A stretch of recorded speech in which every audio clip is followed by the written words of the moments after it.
Por que que ainda temos tanto medo de falar sobre dinheiro? De pedir, de cobrar, de perguntar? Quanto você ganha para fazer sua arte? Quanto seu amigo aceita para fazer a arte dele? Você já reparou nos preços que você paga por um trabalho artístico? Então, por que que você cobra menos? Entender do mercado é entender quanto seu trabalho real vale. Vale seu tempo, vale sua pesquisa, vale sua vida. Olá, ouvintes! Eu sou Chayana Furtado, criadora do projeto Se Organiza Artista. Aqui, toda semana compartilho de forma vulnerável como é ser uma produtora criativa, vivendo intensamente o caos e a beleza do processo artístico. Eu misturo as minhas experiências pessoais e a loucura deliciosa de viver de arte, enquanto eu tento desvendar como também podemos viver para a arte. Essas newsletters são cartas de amor ao processo criativo. Então espero muito que elas funcionem como um grande espelho para suas próprias faíscas de criação. Esse é um espaço para construirmos, pouco a pouco, uma evolução coletiva e contínua sobre criação de novos imaginários. Hoje é dia 22 de abril de 2025 e eu trago para vocês mais uma dessas cartas.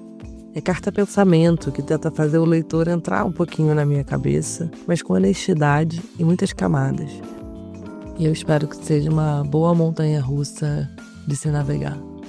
Então, bora se organizar? Essa é a cartinha número 33. E o título é: qual é a carne mais barata? O meu em dinheiro, por favor.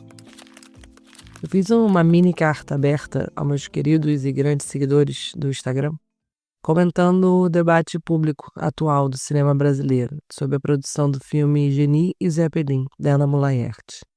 E eu vou falar aqui do ponto que me cabe. Produção, me dá o meu em dinheiro? O mercado das artes e os preços sociais. Quem é que tem medo de falar sobre dinheiro? A quem serve todo esse silêncio? Você sabe, né, que a gente concorre. Aqui o mercado é sobre concorrência, geralmente. E às vezes você concorre com seus próprios colegas e amigos de trabalho. E tá tudo bem. Mas os freelancers sabem que todo mundo, sem uma carreira exatamente sólida ainda e sustentável, tem medo de fazer um job e depois ficar sem. E os atores e as atrizes, ainda as mais expostos, porque eles estão na mão dos outros. Eles estão na mão da visão da equipe e da equipe que eles vão trabalhar. Os contratos geralmente muito mal redigidos quando se tem agentes que nem sequer investigam o projeto e o tal resolve na montagem. Quando um ator fica doente no meio de um filme, como se faz? E nós, profissionais? Somos substituíveis, não é mesmo?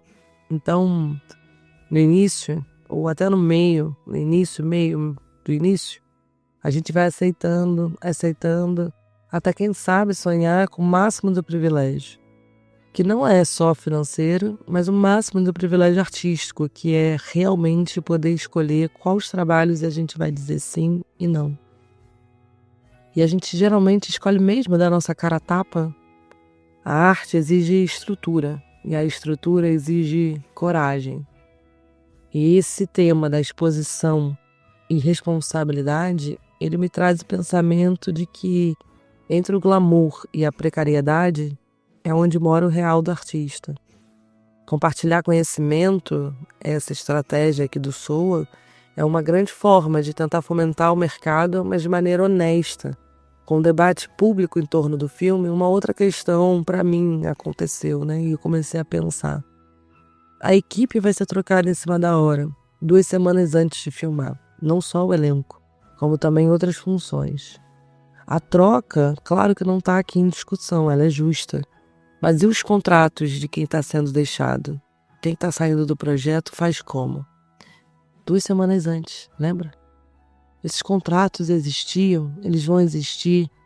O quanto de mergulho se dá para entrar em 2 semanas com tamanha mudança? As pessoas que trabalharam até aqui vão receber até aquele dia ou vão receber uma espécie mínima de seguro-desemprego? Ou elas vão ser também responsabilizadas, silenciosamente, pelo erro público e político da direção e da produção do projeto? Essas pessoas pretendem receber o quê? Gratidão? No caso da atriz que pintou o cabelo como parte da preparação, eles vão cuidar desse corpo, desse cabelo. Mas isso seria, Chayana, por menor. Será? Porque o nosso corpo, ele fica ali, criado, à disposição. E depois, essa sensação de descarte no processo das artes é tão grande. A gente acaba se sentindo porque a indústria geralmente é, sem estrutura e sem proteções trabalhistas. Tem dimensões da saúde nas suas mais diversas vertentes em jogo, quando um processo enorme de mudança está em questão. Como se expõe um elenco a mudanças em seu corpo para os personagens e depois eu fico pensando, e esse corpo? Esse corpo é de quem? Quem carrega esse corpo para casa? Então, minha proposta essa semana é que falar de dinheiro também é um ato de cuidado e profissionalismo radical. Exige seus contratos bem feitos e antes das filmagens. E aqui eu vou me preparar para o meu mini pronunciamento social, que foi o que eu coloquei nas minhas redes sociais. Eu fiz um textão, como se dizem, né? E fui publicando nos stories, porque realmente a inquietação de pensar no que acontece nas partes das mudanças tomou o meu corpo, né? E o meu tempo. E eu começo assim. As violências sistêmicas, como bem sabemos, mas com frequência escolhemos esquecer, estão enraizadas em estruturas compulsivas, transversais e que se repetem, sobre a verniz da arte, do progresso, da liberdade criativa ou do debate público. Um dia, quase todos os dias, essas violências elas chegam até nós, mas sempre em alguns corpos mais do que em outros. E esses, geralmente, não são os meus corpos. No caso, branca e cis do cinema brasileiro. E quando chegam, cobram alto em saúde mental, em dignidade, em exposição, em silêncio ou em reparações impostas. É profundamente doloroso ver uma existência, e não apenas um personagem, sofrer os efeitos de uma exposição pública que deveria ter sido evitada com zelo, escuta e responsabilidade. É impossível não pensar também com dor nas complexidades de uma substituição claramente necessária. Mas e agora? Como se cuida dessas partes, de todas elas? Somos uma classe trabalhadora de uma indústria voraz, hierárquica e, na maioria das vezes, desprotegida. As decisões moldam não apenas o que é visto nas telas, mas o que é vivido fora delas, com consequências reais, profundas e muitas vezes irreparáveis. É fundamental que a responsabilidade seja dividida de forma justa, não apenas sobre quem sai, mas também sobre quem permanece. A atriz que foi previamente contratada merece tanto cuidado quanto a que assumirá o papel. Ambas foram atravessadas por esse processo descabido e que acabou, mais uma vez, se tornando público. Não podemos permitir que essas dores continuem sendo exibidas em praça pública como espetáculo. Que esse episódio não seja apenas uma nota de rodapé na história que será recontada futuramente em tapetes vermelhos, entrevistas e prêmios. Que não seja mais uma ferida escondida sobre o brilho da sua consagração. O mercado, nosso mercado, ele é feito de gente. Então a gente espera, portanto, que a responsabilidade sobre a complexidade de se produzir um filme, não apenas criativa, mas humana, seja completa. E que se entenda que algumas dores não podem ser ignoradas, nem silenciadas. Elas devem ser enfrentadas e, sim, reparadas, inclusive financeiramente. Porque é insuportável continuar vendo o mesmo sangue dos mesmos corpos escorrendo sobre o aplauso do entretenimento. A coragem de cobrar em cuidado, em afeto, em espaço e, sim, em dinheiro, também é um ato de amor e profissionalismo radical. Que a produção encontre seu caminho, que nosso cinema siga forte, contando histórias com a força e dignidade que os personagens e a gente merece. E que nós, artistas, tenhamos força para assumir a responsabilidade da mudança em todas as esferas que virão, nas que ficaram e as que passaram. A Associação de Profissionais Trans do Audiovisual, a APTA, está fazendo sua parte extremamente importante na articulação de forma forte da transição de futuro, mas que não se abandone também financeiramente ou simbolicamente às escolhas do passado. E que possamos, enfim, perguntar sem medo: e agora? Como se repara em cima da hora?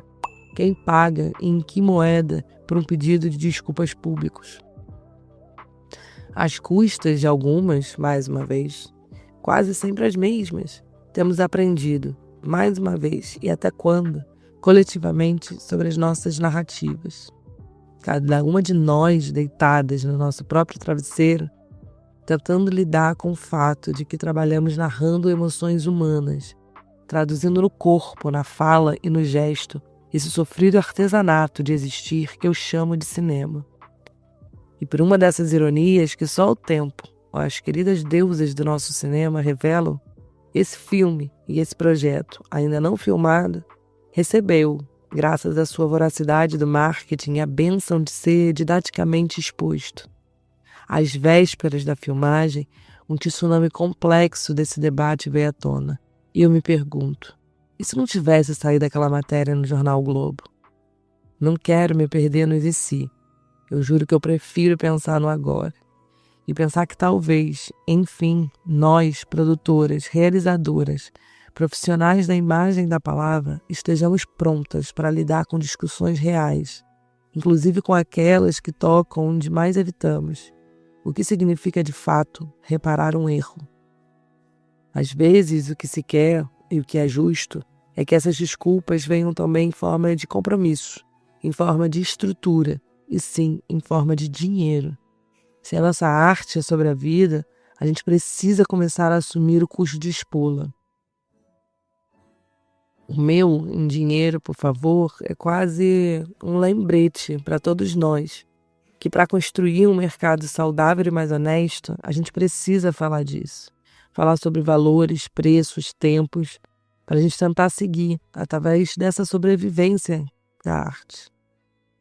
Quando produtores aqui, quando nós, amigos e o nosso coletivo, que eu chamo de produtores, quantos de nós já ganharam o seu em dinheiro e não em um muito obrigado?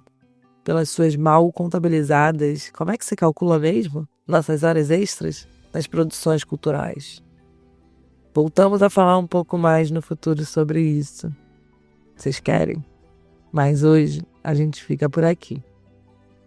E se você chegou até aqui, eu tenho muito obrigado pela leitura. E fica uma dúvida. Talvez você, artista que me escuta, tenha sentido, infelizmente, isso no teu próprio corpo. Então, como é que a gente atravessa essas dores e mesmo assim a gente continua criando? Nas outras sessões da carta que está no Substack, a gente escolheu o artista da semana, o Alberto Pereira, porque na semana passada, uma leitora ou ouvinte aqui do SOA fez um comentário e indicou que viéssemos conhecer o artista, e a gente foi. E a gente achou uma entrevista dele incrível, chamada Forjando Imagens para Desafiar a Percepção. Desculpa. E essa mistura do real e ficção veio trazendo luz ao nosso esboço desse diálogo da carta da semana. O Alberto, dentro da entrevista, ele abre aspas. Eu gosto de pensar em mim como um falsificador de imagens, misturando-as, até que o espectador não saiba mais o que é real. Fecha aspas. Numa outra obra que a gente coloca, chamada Domingas, o artista pergunta: o que pode um arquivo? Como seus acervos são narrados e tutelados? Onde fica a fronteira do que aconteceu e do que foi inventado? Bom, essa leitura e esse carinho aqui em forma de conversa é parte da nossa newsletter do Se Organiza Artista. A gente envia toda semana, ou tenta enviar toda semana, com muito carinho. E você pode apoiar esse projeto curtindo, compartilhando ou assinando a versão paga. E assim ajudando a gente a manter esse espaço vivo, disponível e pulsante. A versão escrita dessa carta, com todas essas referências e links e indicações, está no Substack e o link está aqui embaixo na descrição do episódio. se você escuta a gente nos aplicativos de áudio.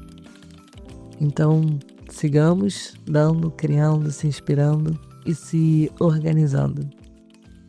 Bora se organizar? Um beijo de Foca na Luz e até a próxima semana. Chayana.